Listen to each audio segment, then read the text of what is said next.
예, 여러분 안녕하세요. 요즘 제가 저도 학원 운영 이렇게 하면 대박을 치는 법, 노하우 이런 거를 털고 싶은데 요즘 제 머릿속에 이제 떠오르는 것이 그런 류가 아니라 이런 류밖에 없기 때문에 내가 가끔 가다 유튜브에 올리는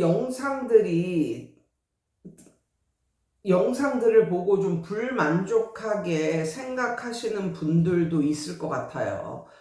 다 예수 믿는 사람들이 아니니까. 그러니까는 교집합은 될 수 있겠지만 내 걸 보는 사람들이 다 예수 믿는 사람들은 아니니까. 그런데 내가 이렇게 털고 싶어하는 욕구가 요즘에는 이쪽밖에 없어. 학원 운영의 노하우 이거보다는. 그래서 내 안에 있는 걸 털어야 되기 때문에 오늘도 요런 말씀을 이제 드리는데요. 지난주 목사님이 어떤 말씀을 하셨냐면 이런 말씀을 하셨어요. 내가 낸 이 헌금에 대해서 하나님이 내가 얼마의 11조든지 아니면 헌금이라든지 이렇게 내잖아. 근데 예수를 믿는 사람들 중에서는 강한 믿음 같은 게 있는데 그 믿음 같은 게 뭐냐면 선한 부모를 일단은 상상을 해봐. 선한 부모. 그러니까 자식이 회사 다니면서 엄마 이거 쓰세요. 부모님 이거 쓰세요. 그러면서 이제 다달이 용돈을 드려. 그런데 선한 그런 부모님들은 그래 고맙다 하고 일단은 받지만 그것을 자식 돈을 안 쓴다 이거야. 자식 돈을 안 쓰고 갖고 있다가 나중에 그걸 차곡차곡 모아가지고 나중에 자식이 돈이 필요할 때, 예를 들면 결혼할 때라든가 아니면 따로 나가서 살아야 될 때라든가 이럴 때 그동안 모았던 돈을 탁, 아니면 그 돈 플러스 뭔가를 플러스 알파를 얹어서 탁 준다는 그런 믿음이 있어. 그런 믿음이. 그래서 내가 헌금을 하면 이 헌금이 새 나가는 것이 아니라 하늘 창고에 쌓아두는 것, 아니면은 하나님이 그걸 알고 나중에는 몇 배로 더 축복을 주신다. 그 내려주시는 축복 속에는 물론 재물에 대한 축복도 있다. 요런 식으로 생각하는 사람들이 있어.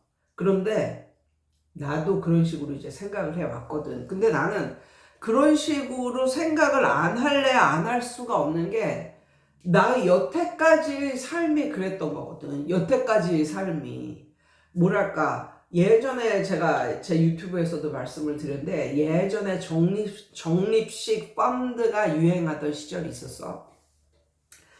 그게 하도 유행이니까 옛날에 한 2021년도에 주식처럼 그때는 적립식 펀드가 유행을 해가지고 그때 나도 그 소리를 듣고 그냥 그거에 대해서 아무것도 모르는데 저축보다 낫다더라. 그런 소리를 듣고 그 당시 우리 집 앞에 제일은행이 있었거든, 길 건너에. 그래서 이제 쫄래쫄래 가가지고 거기 일하는 사람한테 저 적립식 펀드 하나 들고 싶다고. 그래가지고 그걸 해가지고 5년짜리인가 3년짜리인가 그걸 아무 생각 없이 그냥 추천해 주는 걸 그냥 들었어. 그래서 아무 생각 없이 그냥 매달 그냥 돈은 자동이체로 나가고 이러던 시절이 있었는데, 정확히 이제 돈 타는 날 내가 생각을 했지. 근데 맨날 그때는 통장이었으니까 통장 기장을 하면 이렇게 옆에 적립식 펀드 얼마 나가고 그 옆에도 그것과 내가 낸 돈과 비슷한 류의 숫자가 써져 있는 거야. 아까 예를 들어서 내가 매달 50만 원을 냈다? 그럼 그 옆에 50만 천? 이런 식으로 50만 2천 원? 이런 식으로 숫자가 적혀져 있는 거야. 나는 그게 내가 낸 돈인 줄 알았어. 그거가 비슷하니까. 그래서 나중에 내가 어떻게 생각을 했냐면 만기가 돼가지고, 그때는 만기라는 게 있었어. 원래 만기가 없는 상품인데 그때는 만기, 종이식 펀드도 만기라는 게 있었거든. 그래가지고 5년 후인가 3년 후인가 아무튼 잘 기억은 안 나는데 그걸 이제 만기 날이 돼가지고 그걸 찾으러 갔는데 난 그래서 내가 얼마를 타겠다라고 생각을 했는데 웬걸 2배가 나와버린 거야. 2배가. 그러니까 예를 들면 타야 될 돈은 3천만 원인데 내가 받은 돈은 6천만 원 이런 식으로 2배가 된 거야. 2배가. 그래서 깜짝 놀라가지고 어떻게 이렇게 됐냐고 그랬더니 이게 많이 올랐다고. 펀드가 많이 올랐다고 그러면서 그렇게 결국은 내가 예상했던 돈보다 2배의 돈을 이제 번 거야. 그런데 그걸 타고 너무 기쁘기도 하고 막 이랬는데 가만히 생각해 보니까 그동안 내가 냈던 11조의 액수와 비슷한 11조의 액수와 내가 그동안 몇 년에 걸쳐서 낸 11조의 액수와 비슷한 양의 그런 돈이 더 들어온 거야. 그때 너무 신기했어. 너무 신기했어. 정확히 그 돈이었어. 와, 그래서 어떤 형태로든 내가 헌금하는 거는 어떤 형태로든 다시 들어오는구나. 뭐 이런 엄청난 믿음이 생겼어. 그리고 내가 예전에도 말했는데 11조를 이제 내기 시작했거든. 근데 내가 이제 그때가 어떤 무렵이었냐면 내가 대치동에서 좀 제일 큰 학원에 이제 입성하고 한 뭐 1년 정도 돼가는 그 시점에 내가 진짜 11조를 내면서 살아야겠다. 뭐 이런 마음이 들어가지고 11조를 냈는데 제 대치동이 입성한 지 정확히 1년 후에 외고 대비 바람이 엄청나게 불었고 그 당시 외국 유학 경험이 있고 그 전에 외국어 학원에서 일한 경험이 있는 사람이 나밖에 없었어. 그 학원에서 그 큰 학원에서도 나밖에 없어가지고 내가 외고 대비 전임 강사로 단 한 명인 외고 대비 전임 강사로 발탁이 됩니다. 그 전에는 뭐 아무리 뭐 대치동이고 뭐 그렇다고 해도 그 전에는 한 3, 400 정도 벌었었던 것 같아요. 그때 20대였으니까 그것도 엄청 많이 받고 다닌 거라고 생각을 했는데 내가 11조를 내고 갑자기 몇 달 안 돼가지고 내가 그 학원에서 일한 지 한 1년쯤 됐을 때 전격적으로 내가 외고 대비 전임 강사 그 학원 전체에 한 선생이 한 80명 정도 있었는데 거기서 나 혼자 외고 대비 이제 전임 강사가 된 거야. 그래가지고 그때가 이제 외고 바람이 불고 이래가지고 월급을 받는데 이것도 이제 뭐 오르락 내리락 이런 건 있어. 이런 건 있는데 아무튼 좀 잘 될 때는 1,000이 넘게 받았으니까 월급에서 뭐 세금 다 떼고도 아니면 뭐 세금 다 떼고 나서 뭐 998만 원, 뭐 999만 5천 원 뭐 이런 식으로 거의 1,000만 원 가까이 이제 번 거지. 그러니까 그런 식으로 벌게 되니까 이게 내가 예상했던 이 학원을 다니면서 내가 받으리라는 그런 월급의 이제 배 이상이 이제 된 거잖아. 월급에 거의 3배 뭐 이렇게 되는 거잖아. 그래서 그때도 정말 희한하고 놀라웠고 뭐 이랬어. 그래서 계속적으로 이제 나는 그런 11조 아니면 헌금 이거에 대한 뭐랄까 그런 강력한 믿음이 오늘날까지 있어 왔고 그리고 내가 여태까지 이제 살면서 좀 남편도 그렇고 나도 그렇고 이렇게 벌이가 시원치 않는 그런 때가 당연히 있었지. 당연히 있었지. 그럴 때는 이 11조를 정확히 계산을 해서 이렇게 내는 게 좀 아깝기도 해, 사실. 그런데 그런 생각이 들어도 그냥 그거를 물리치고, 그거를 극복을 하고 내기 싫은 돈이지만 억지로 내고 이런 게 있었단 말이야. 그런데 정말 놀라운 것은 이날 이때까지 나는 만약에 그렇게 좀 없는 살림에 이렇게 내고 뭐 이럴 때가 있잖아. 그리고 몇 번이나 막 고심을 하다가 내고 뭐 이럴 때도 있었는데 영락없이 그 후에 꽁돈이 반드시 들어와. 놀라워. 이거는 꽁돈이 반드시 들어와.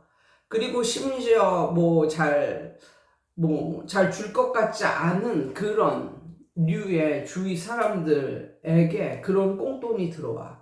그러니까 그거는 물론 뭐 일가 친척이나 뭐 이런 거지. 그러니까 예를 들면 별로 이렇게 꽁돈이나 뭐 이런 거는 주지 않았던 뭐 우리 이모가 하루는 나를 이렇게 넌지시 바라보면서 아유 나이도 많은데 애 낳고 애 키우기 힘들지 진짜 너 고생한다 그러면서 성미야 기특하다 뭐 이러면서 이렇게 용돈을 줘 막. 절대 그럴 뿐이 아니거든. 근데 그런 게 몇 번 있었고, 그러니까는 여태까지 나의 믿음은 뭐냐면 내가 헌금을 내면 그게 반드시 들어오는구나. 어떤 뭐 그게 당장 들어오건 나중에 들어오건 그것의 차이만 있을 뿐 그게 정말 들어오는구나. 뭐 이런 강력한 믿음이 이날 이때까지 있었거든. 근데 지난주 목사님의 설교가 와 진짜 나의 마음을 후벼 파는 그런 설교였는데 그 설교 내용이 뭐냐면 이거였어.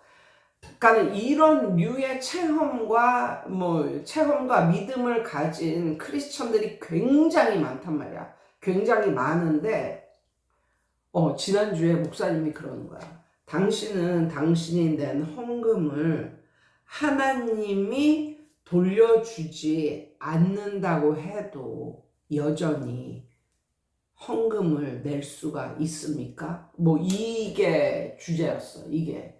그러면서 또 어떤 말도 하셨냐면 많은 사람들이 알게 많은 헌금을 하는 사람과 아무도 모르게 하지만 적은 헌금을 하는 사람 뭐 요런 사람들 중에 그나마 어떤 사람이 더 나은 사람일까 뭐 요런 주제로 말씀도 하셨는데 그걸 딱 듣고 내가 여태까지 헌금을 하고 11조를 하고 이랬는데 하나님이 이제 더 이상은 그것에 대해서 메이크업을 안 해주셨을 때 주신다고 말을 했을 때 나는 계속적으로 그래도 헌금을 하겠느냐. 그게 이제 목사님의 전곡을 찌르는 이제 말씀이었었거든요. 근데 그때 그 이후로 집에서 생각을 해봤는데, 제가 내린 결론은 앞으로는 내가 낸 돈을 하나님이 메이크업 해주지 않으실지라도 내는 게 맞다라는 결론을 냈는데 그 이유는 여태까지 내가 받은 그런 은혜나 복이 이 돈의 차원을 이미 뛰어넘었다. 이미 그동안 받은 은혜나 그런 복, 그런 게 이미 뛰어넘었다. 그렇기 때문에,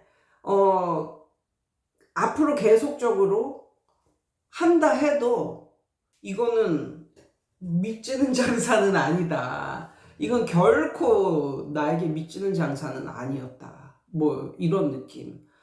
뭐 최근까지도 그런 뭐 체험이 있었기 때문에 그걸 다 이제 풀어서 하기는 힘들지라도 제 건강에 대해서도 마찬가지예요. 제 건강에 대해서 머리가 너무너무 무겁고 그러니까 막 뱅뱅 도는 그런 느낌은 아니었지만 너무나 머리가 무겁고 뭐 이렇기 때문에 애들을 가르칠 수 있는 그런 차원이 아니었어요. 그래가지고 많이 애들을 내보냈죠. 많이 애들을 내보내는데 그 와중에 희한하게 가르치는데 스트레스를 안 받는 그런 종류의 애들이 있더라고요. 네, 참 희한하죠. 그리고 그 애들은 나갈 생각이 전혀 없고 나가려고 해도 뭐 붙어 있고 뭐 이런 류의 애들인데 아무튼 그런 애들을 가르치면서 제가 이제 점점 회복이 되는 거잖아요. 그래서 요즘에는 열심히 이제 수영을 하루도 빼놓지 않고 다니고 열심히 운동을 하고 이제 이러니까 이게 진짜 머리가 무거운 게 점차 아주 손톱만큼이지만 이게 나아지고 있다는 걸 요즘에 매일매일 느끼고 살고 있습니다. 그리고 제가 여러분께 말씀을 드렸었잖아요. 11월이 되기 전까지는 아무래도 이게 컨설팅도 불가능할 것 같다. 그리고 나는 온라인으로 이게 뚫어지게 이제 쳐다보는 이것도 지금 너무 힘들다. 그걸 하고 나면 머리가 어질어질하고 너무 무겁고 너무 건강적으로 힘들다. 그래서 저는 그러한 일이 일어났을 때 고혈압 플러스 그런 머리가 무거운 그런 일이 생겼을 때, 아, 나도 이제 끝이구나, 뭐 이런 생각을 했거든요. 그리고 많은 공포, 뭐 이런 것이 몰려오고, 아, 어린애들을 두고 일찍 죽는 건가, 뭐 이런 생각도 하고, 많은 생각을 했는데, 지금 점차 이게 나아지고 있단 말이죠. 점차 나아지고 있단 말이죠. 그리고 몇 명 안 되는 학생들이지만 가르치고 있고 몇 명 안 되는 사람들이지만 컨설팅을 하고 있다는 거죠. 그리고 건강은 조금씩 하루에 손톱만큼 조금씩 나아지고 있다. 그래서 한번 생각을 해봤어요. 그리고 이 와중에 애들도 많이 내보내 이런 상태였었는데 이 와중에 뭐 내가 광고를 했어, 뭘 했어, 아무것도 안 했어. 아무것도 안 했는데 전화가 오는 거예요. 여기 좀 다닐 수 없냐고. 그 사람들이 어떤 루트로 나에게 오는지조차도 안 물어봤어. 근데 내가 그때 그랬거든. 죄송하지만 11월 되기 전에는 못 가르칠 것 같아요. 근데 제 건강 상태로 봐서 11월 정도에는 몇 명 더 가르칠 수 있을지도 모르겠어요. 그때까지 기다려 주시겠습니까? 이렇게 말했더니 엄마들이 기다려 주겠다는 거야. 그러면 12월에 다시 연락을 하겠다는 거야. 그래서 10월 31일 날 연락을 드리겠다는 거야. 지금 그런 분이 3명 정도가 있거든요. 그래서 일단은 뭐 알았다고 그때 말을 했는데 사실은 그것도 너무 감사한 일 아니야? 그것도 나는 뭐 홍보를 한 적도 없고 그런데 어떤 루트를 통해서 나를 알게 되었는지는 모르겠지만 그리고 또 기다려 줄 수 있다라고 말씀들을 하시니까 그것도 너무나 감사하고 그래서 일단은 내가 헌금을 냈는데 그것을 주님이 이렇게 다시 되돌려 주거나 뭐 더 얹어서 주거나 이게 없는데도 불구하고 너는 헌금을 계속 할 거냐라는 물음을 들었을 때 고민은 했지만 결론은 버킹엄이라고 저는 계속 헌금을 할 것 같아요. 이미 내가 받은 이런 은혜나 복이 이미 그거를 넘어섰다. 뭐 요런 말씀을 드리며 그러니까는 이런 류의 미신 같은 믿음이 굉장히 많단 말이야. 이게 교회를 예수를 좀 오래 믿고 교회를 열심히 다녔던 사람들 중에 저 같은 어떻게 보면 미신 같은 어떻게도 보면 믿음 같은 이런 믿음을 갖고 있는 사람이 반드시 있어요. 내가 교회에 내는 헌금은 반드시 돌아오고 플러스 이자까지 쳐서 돌아온다. 그게 복으로 돌아오고 그게 은혜로 돌아오고 막 이런 그런 믿음이 있는데 그 목사님이 그런 류의 설교를 하시니까 이제 한데 이렇게 내가 여태까지 믿었던 그런 게 약간 좀 그런 걸 다시 한번 생각해 보게 되는 뭐 이런 느낌? 그래서 진짜 우리 교회 목사님은 대단하시구나 뭐 이런 느낌. 그러면서 목사님이 낸 결론도 마찬가지 결론이었어요. 어차피 내 능력으로 일군 게 아니다. 어차피 내가 용을 써서 내 능력으로 일군 게 아니다. 돈을 버는 그것조차도 내가 용을 쓰고 그냥 내 능력, 100%내 능력으로 된 건 하나도 없다. 그러므로 너는 하나님이 사장이고 너가 그 밑에 사원인데 사장이 사원한테 야 저기에 돈 좀 갖다 줘 이렇게 할지라도 그건 내 돈이 아니잖아. 사장님 돈이지. 근데 갖다 주지 못할 이유가 뭐가 있냐 이거죠. 그러면서 아무튼 최강 알바 이게 뭐냐면 뭐 알바 천국 광고에 나오는 내용인데 아무튼 사장이 시키면 뭐든지 다 하겠다는 그 알바인의 태도 거기서 나온 말이에요. 최강 알바. 그래서 그거를 따라라. 하나님이 시키면 뭐든지 한다. 어차피 너의 것은 하나도 없었다. 근데 생각해보면 그것도 맞는 말이긴 해. 내가 소시적인 그 학원에서 돈을 잘 벌었을 때도 내가 그때 11조를 왜 이렇게 꼬박꼬박 냈냐면 어차피 내가 생각하는 내 능력으로 벌어들일 수 있는 거는 한 달에 한 300~400만 원이 맞아. 그 당시. 그것도 이제 대치동에서 가장 큰 학원이니까 그 정도 받을 수 있는 거였어. 그 당시. 그게 맞아. 내 능력이 그거야. 그런데 어떻게 하다 보니까 내 능력에 버프가 생겨가지고 나는 뭐 원하지도 않는데 1,000만 원을 떡떡 줘. 한 달에. 그러면 어차피 이게 내가 뭐 용을 써서 뭐 이뤄낸 것도 아니고 내가 남들보다 뭐 일을 2배로 더 열심히 해서 이뤄놓은 것도 아니고 남들하고 똑같은 시간 똑같이 일하는데 이렇게 들어오는 거 여기에서 이미 내 능력을 뛰어넘는 돈을 받는데 여기서 11조를 내가 왜 못하겠냐. 그때도 그런 마음이었었거든요. 아무튼 뭐 요런 느낌. 그래서 혹시 예수를 믿는 이런 사람들이 제 채널에 많으셔서 한번 제가 이런 얘기를 한번 떠들어 보았습니다. 여러분 오늘도 승리하세요.